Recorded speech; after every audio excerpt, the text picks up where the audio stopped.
Dixo Daily presenta.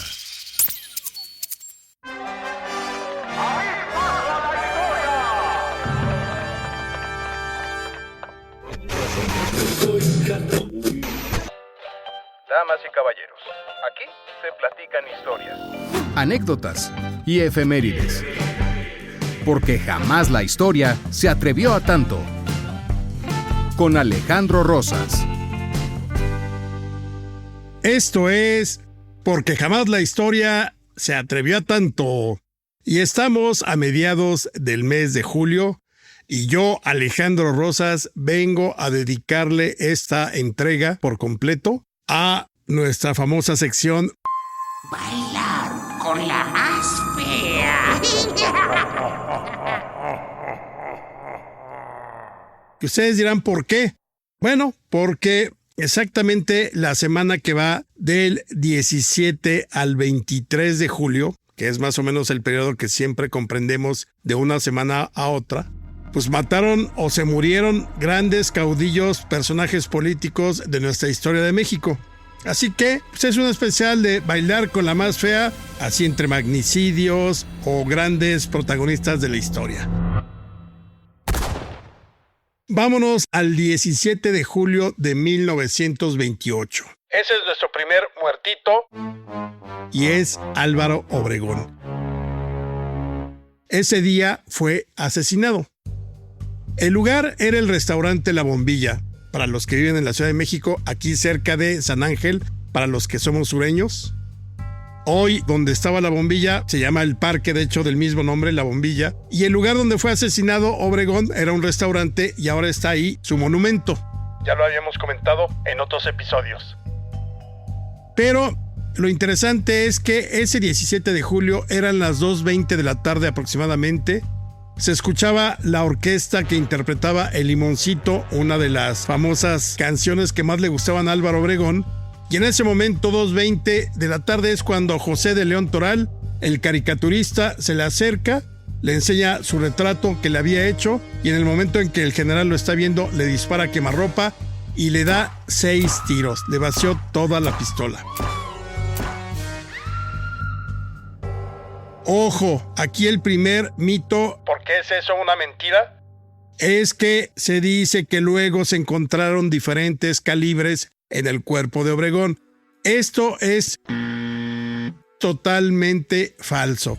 Está demostrado, ahí está la autopsia de que solo fue un tirador, José de León Toral, y se dice que lo más cercano al autor intelectual es que haya sido fanáticos religiosos, que realmente no se ha podido vincular con algún político como Luis N. Morones, que era el líder obrero de ese momento, o Plutarco Elías Calles. Al parecer, sí es más factible que haya sido como algunos fanáticos religiosos, no la alta jerarquía católica, sino pues, el pueblo que en ese momento se encontraba peleando la guerra cristera. Bueno, en el momento en que Obregón recibe los tiros, varios políticos se lanzaron sobre Toral y desde luego, muy a la mexicana, como sucedió con Aburto, lo tundieron a golpes y a cachazos de pistola, o sea, lo dejaron bien madreado. Y obviamente se lo llevaron a la delegación de policía. Mientras tanto, el cuerpo de Obregón estaba todo ensangrentado. Algunos decían que continuaba con vida, otros que ya estaba muerto. Pero el hecho es que entre varios de los hombres ahí presentes lo suben al asiento trasero de un Cadillac y de ahí decidieron llevarlo al domicilio del propio general Obregón. Ya cuando llegaron ahí, que estaba en Avenida Jalisco, hoy Avenida Álvaro Obregón, ahí ya estaba muy difunto el general invicto de la Revolución Mexicana. Obviamente la noticia en esos primeros minutos corrió como reguero de pólvora, la gente empezó a aglutinarse afuera del domicilio del general y el cadáver pues lo tuvieron que poner en una habitación en la planta baja porque era muy pesado y además pues ya para no moverle más, para no ensangrentar más todos los lugares. Ahí estaba el médico Enrique Osornio, que fue aquel médico que le había amputado el brazo en 1915. Él ve a Obregón, da fe ministerial y médica de que prácticamente Obregón ya estaba muerto y se dan un tiempo para hacerle la mascarilla mortuoria. Casi todos los caudillos de la revolución tuvieron esa mascarilla mortuoria. También existe la de Álvaro Obregón. Por ahí en mi Instagram, ARR1910, pueden ver la mascarilla mortuoria de Obregón. Unos minutos después llegó el presidente Plutarco Elías Calles al domicilio y dicen que se acercó al cadáver y dijo: quería ser presidente, pues no llegaste, como con cierta burla, como con cierto ánimo beligerante. Y el general Higinio Álvarez, que era ayudante de Obregón, se molestó tanto que hasta intentó sacar la pistola y el médico Osornio tuvo que intervenir para que no terminara eso en doble tragedia. El hecho es que el presidente Calles vio el cadáver, certificó que sí estaba muerto y se retiró y pidió a sus hombres que lo llevaran a la Inspección General de Policía para interrogar él personalmente a Toral. Se supone que llega ahí Calles, habla con Toral, le pregunta que por qué había hecho eso y Toral lo único que responde es: para lograr que Cristo nuestro Señor pueda reinar en México. Eso fue lo que dijo. Y entonces Calles le preguntó: ¿qué clase de reino es ese? Toral ya no contestó nada. Por la noche, el cadáver finalmente del presidente, ya después de que le habían hecho la autopsia y demás, insisto, nada más un calibre, el de la pistola de José de León Toral, pues ya el cadáver lo llevaron al Salón Embajadores de Palacio Nacional, donde fue, digamos, la velación. Se convirtió el palacio en velatorio. El féretro fue cubierto con la bandera nacional. Y la primera guardia, desde luego, fue la del presidente Calles con el general Joaquín Amaro y algunos otros hombres. Y a partir de ese momento se abrió la capilla para que el pueblo desfilara frente al ataúd. Mucha gente fue, mucha por morbo, mucha porque realmente sí admiraban al general.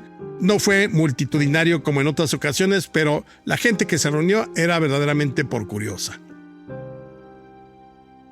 Al otro día, ya el 18 de julio de 1928, la última guardia que se le hizo al cadáver fue a las 11 de la mañana. Y entonces sí, se cerraron las puertas del palacio, se cerró ya el ataúd definitivamente y del palacio el ataúd fue llevado a la estación Colonia del Ferrocarril. Se preguntarán dónde estaba. Bueno, hoy es donde se encuentra Sullivan, exactamente donde está la explanada del Monumento a la Madre. Todo eso era el espacio que ocupaba la estación Colonia del Ferrocarril. Hasta ahí llegó la carroza de Galloso, lo subieron al tren que iba con rumbo a Sonora, tocaron el himno, lo despidieron y finalmente la familia de Obregón decidió sepultarlo en Guatabampo junto a los restos de su mamá, que allá descansaba. Así terminó el caso de Álvaro Obregón. Obviamente José de León Toral lo enjuiciaron junto con la madre Conchita, una monja que había estado ahí, al parecer asusando a José de León Toral. Fue supuestamente quien le consigue la pistola. Los dos fueron encontrados culpables. La madre Conchita fue a dar a las Islas Marías y salió varios años después, pero a José de León Toral no le perdonaron la vida y lo fusilaron el 9 de febrero de 1929, ahí en el Palacio Negro de Lecumberri. Vámonos con nuestro segundo muertito. La gran pregunta sería: ¿veneno para Juárez? Y aquí me gusta, ya lo hemos platicado, pero voy a retomar un poquito. Quiero empezar con esta mentira o mito. Hay gente que dice que Benito Juárez murió envenenado el 18 de julio de 1872. Que la responsable fue una mujer de nombre Oliveria del Pozo, mejor conocida como La Carambada, que es una leyenda queretana. Dicen que Oliveria había sido dama de compañía de Carlota y perdió a su prometido a manos de los republicanos que terminaron por fusilarlo. Entonces Oliveria agarró así un rollo obsesivo como la película. Si no han visto Obsesión, véanla, verdaderamente les va a ser escandalosa y les va a provocar mello, como diría Chiqui Drácula hace algunos años. Bueno, Oliveria estaba muy obsesionada con la muerte de su marido y dijo: me voy a vengar de Juárez, que era la cabeza de la república. Entonces, una vez que ya cayó el imperio, murió Maximiliano, lo fusilaron y demás, Oliveria decide cobrar venganza y según cuenta la tradición o la leyenda, dicen que en una cena que le ofrecieron a Juárez, quién sabe cómo se hizo invitar a ella y puso en una copa de vino un veneno que se preparaba con una planta mortal llamada la 21illa, porque se supone que hace efecto o hacía efecto 21 días después de ingerirlo. Entonces, ¿quién sabe cómo le hizo para meterlo en la copa? ¿Quién sabe cómo le hizo para acercarse a Juárez? El hecho es que se supone que Juárez se lo tomó y en 21 días, o sea, el 18 de julio de 1872 falleció.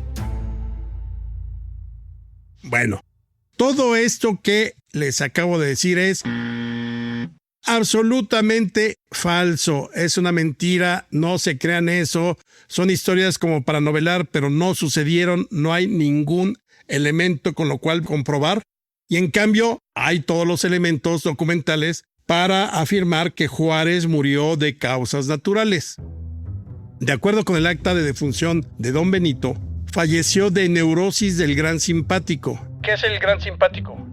Es parte del sistema nervioso que, entre otras funciones, se encarga de la aceleración del ritmo cardíaco.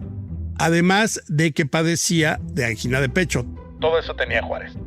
Bueno, el presidente ya había dado muestras de que su corazón comenzaba a fallarle más o menos desde octubre de 1870, o sea, más o menos 1 año y 9 meses antes de el supuesto envenenamiento, o sea, que no fue. Un día antes de cumplir los 66 años, estamos hablando del 20 de marzo de 1872, Juárez mostró síntomas de que su corazón no estaba nada bien. Y no solamente porque lo tenía roto debido a la muerte de Margarita, que había fallecido en enero de 1871. Simplemente ya el corazón no le funcionaba en términos biológicos.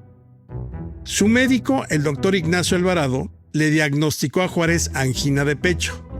Entonces, ahí por marzo de 1872 estuvo unos días en cama y le pidió, como buen tosudo que era Juárez, que no le dijera nada a nadie de su afección cardíaca.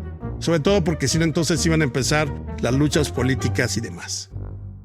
El hecho es que, al menos después de su cumpleaños, la libró y recuperó su vida cotidiana entre abril y los primeros días de julio de 1872. Vivía ya en Palacio Nacional, a donde se había cambiado porque luego de la muerte de Margarita ya no quiso vivir en su casa y se cambió ahí al palacio. El 8 de julio de 1872, o sea, 10 días antes de su muerte, lo visitaron unos niños del orfanatorio.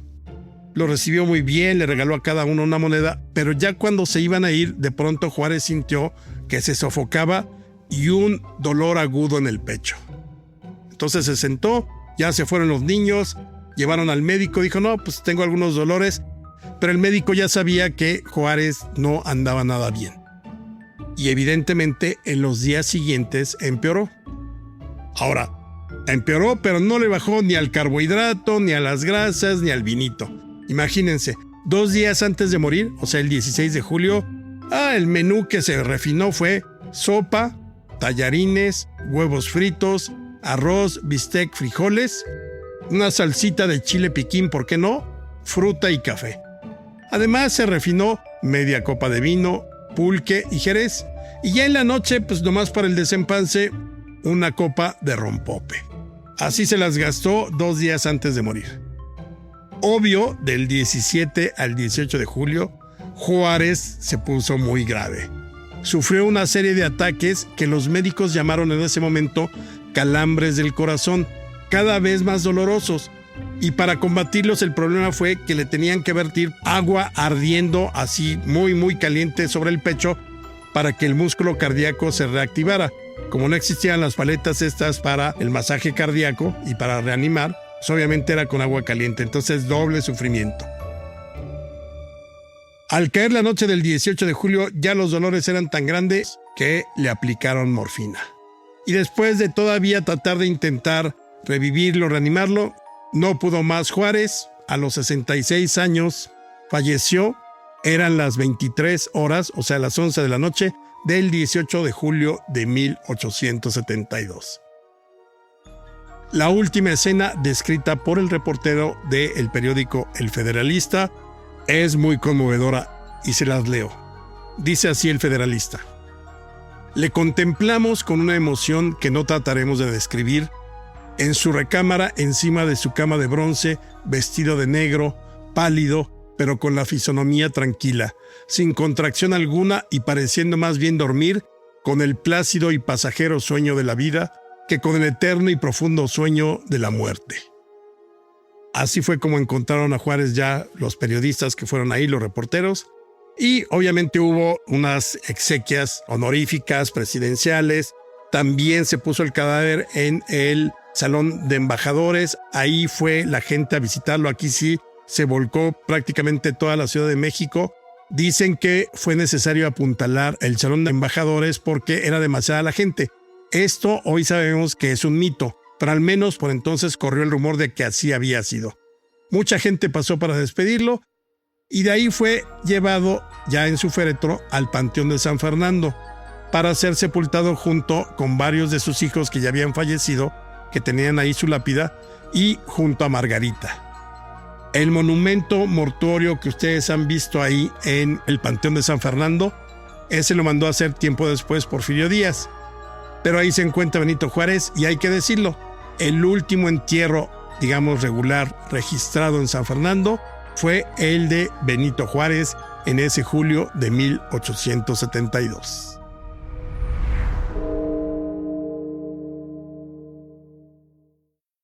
Fíjense, ya llevamos 17 de julio, Obregón, 18 de julio, Juárez.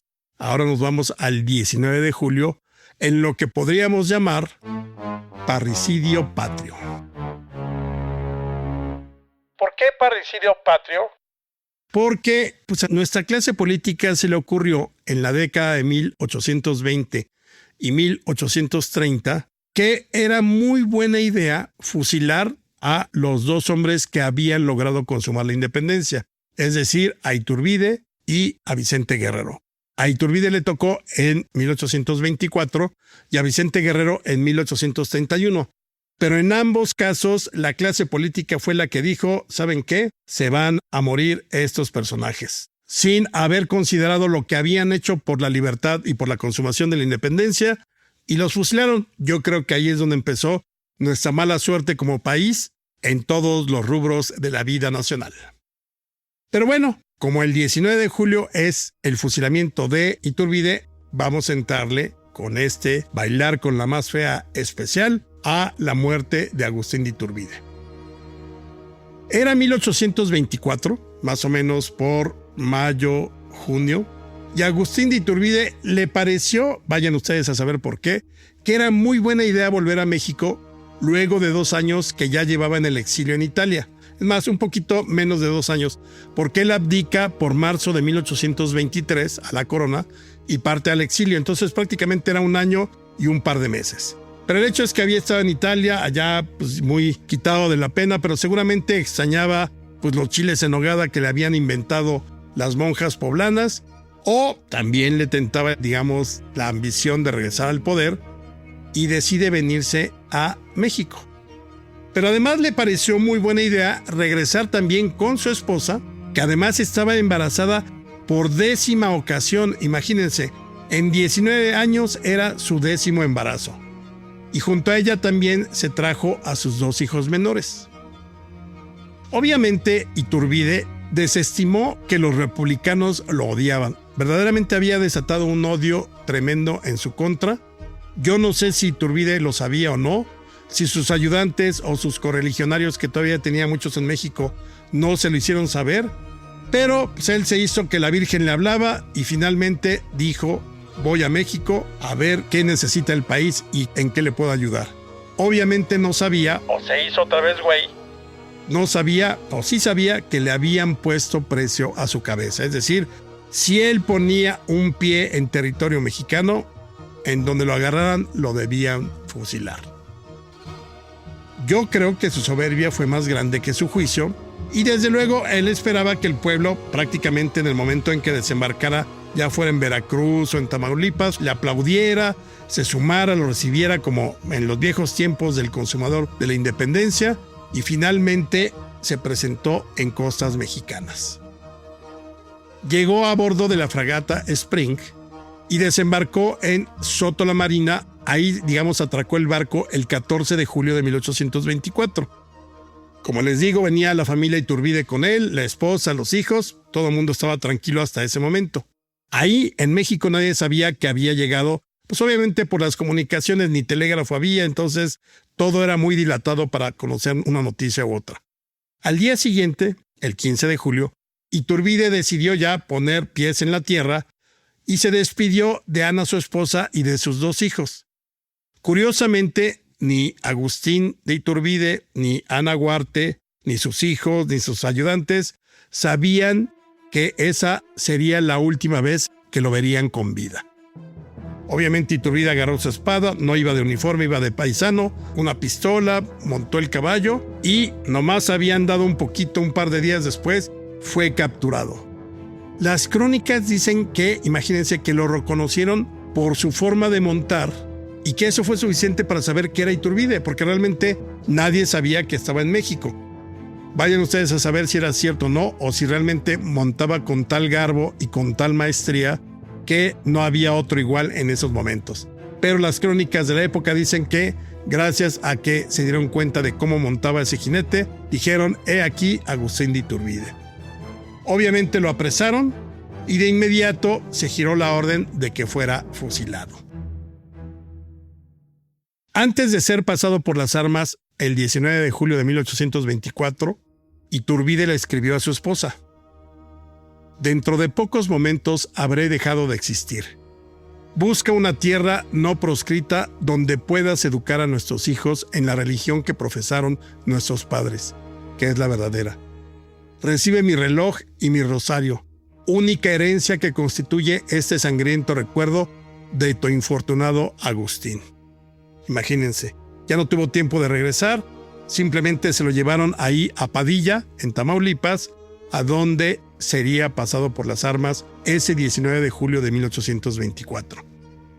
Pero quiero extender un poquito la historia, porque hay una carta muy bonita que le escribió Agustín de Iturbide a su hijo mayor, también de nombre Agustín, y se le escribió en abril de 1824, es decir, unos meses antes de que fuera fusilado Iturbide.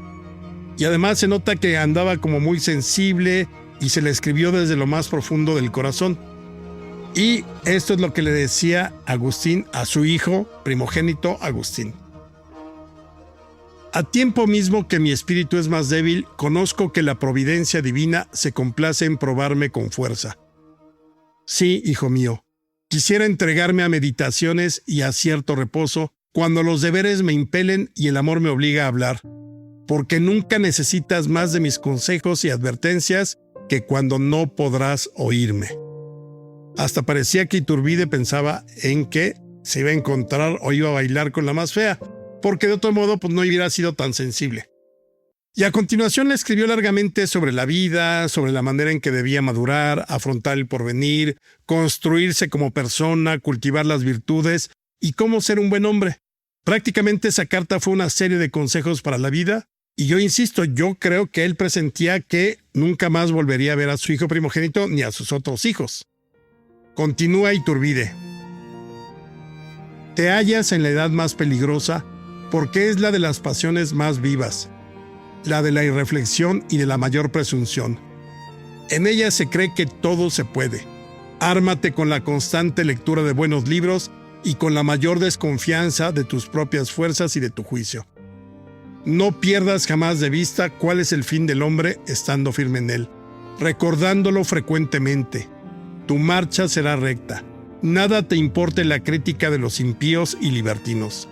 Ocupa todo el tiempo en obras de moral cristiana y en tus estudios. Así vivirás más contento y sano. La virtud y el saber son los bienes de valor inestimable que nadie puede quitar al hombre. Procura tener por amigos a hombres virtuosos e instruidos, porque en su compañía siempre ganarás. Insisto, el Congreso, ese Congreso que tantas decepciones nos ha dado desde que se estableció en 1822 y hasta la fecha, sí, el Congreso de la Unión, con su Cámara de Senadores, con su Cámara de Diputados o con las dos, Siempre ha sido una decepción.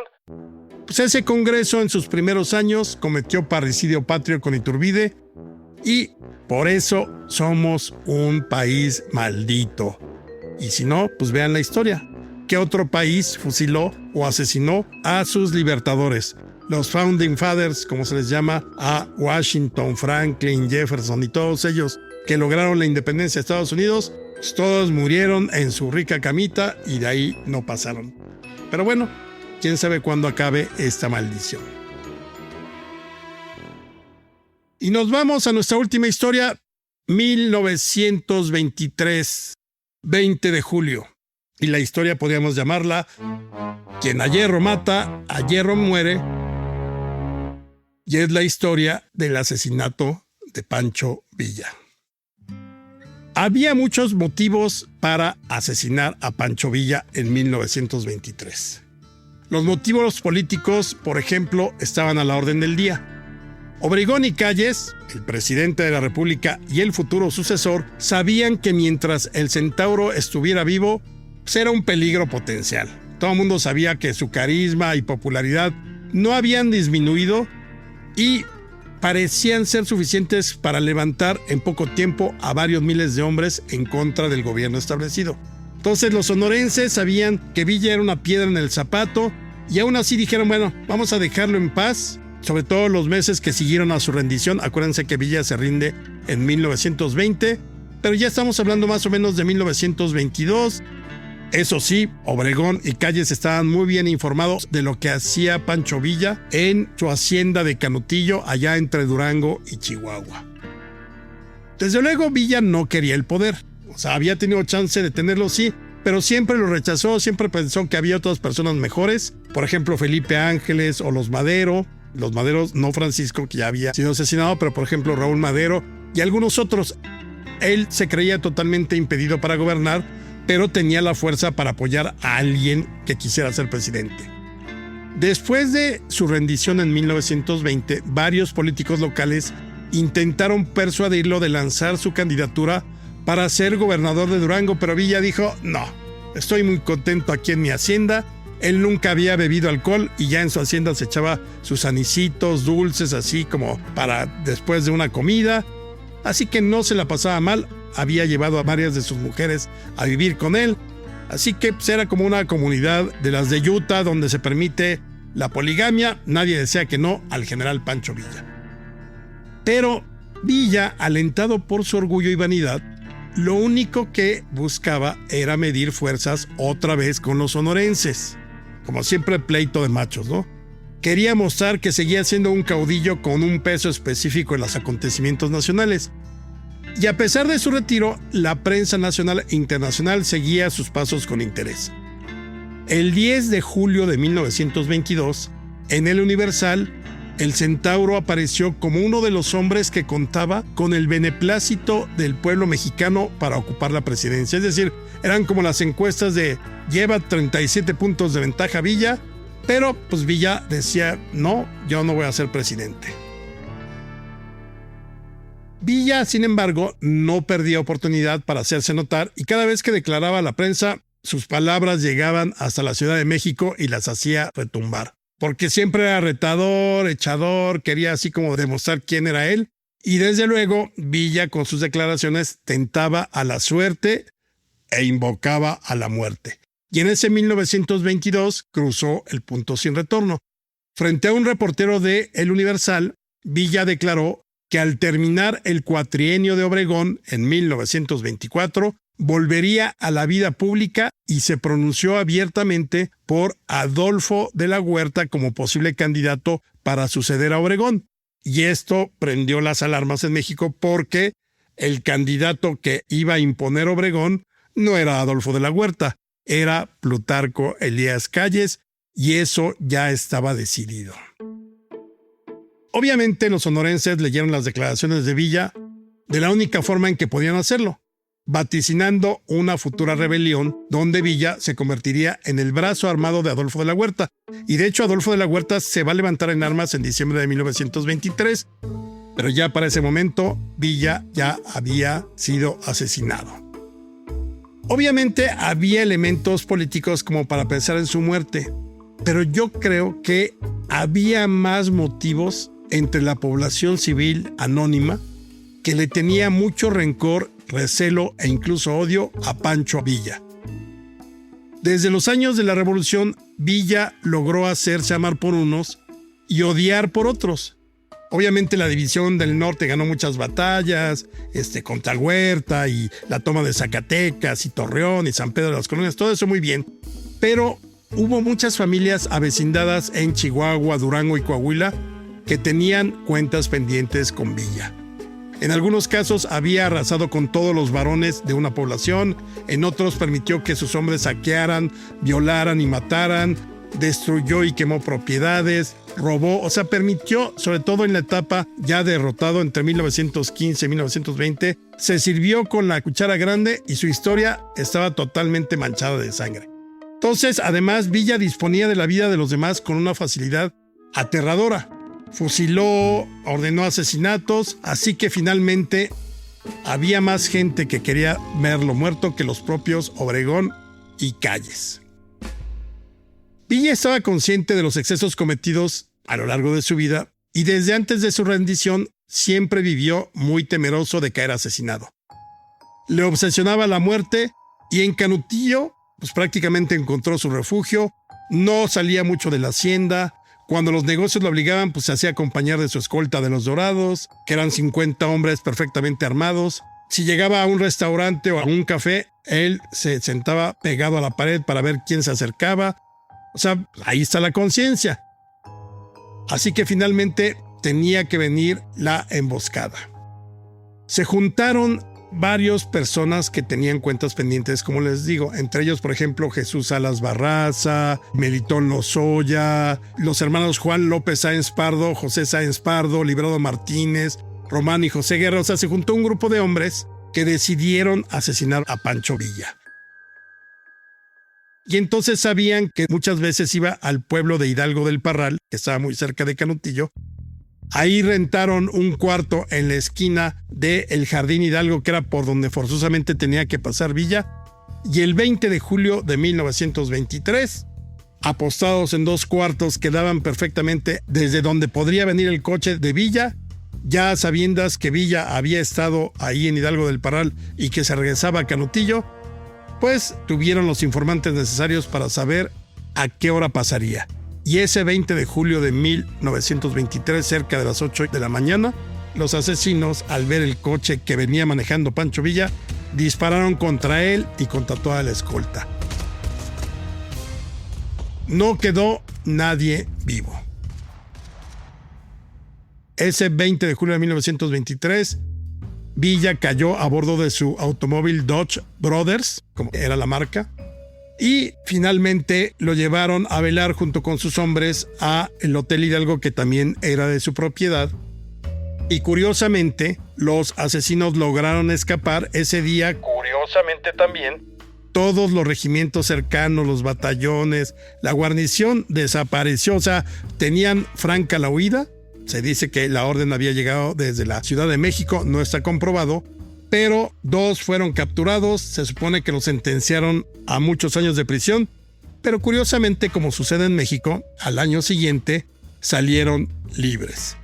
Uno de los asesinos terminó incluso siendo gobernador interino de Durango por algunos días en 1929, su nombre era Melitón Lozoya.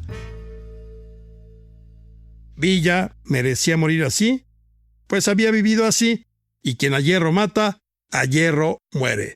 Si quieren visitarlo, pueden ir al Monumento a la Revolución, donde se encuentran sus restos. Y hasta aquí nuestro especial de Bailar con la Más Fea. Soy Alejandro Rosas y nos escuchamos la próxima semana. Que en paz descansen estos personajes de la historia nacional.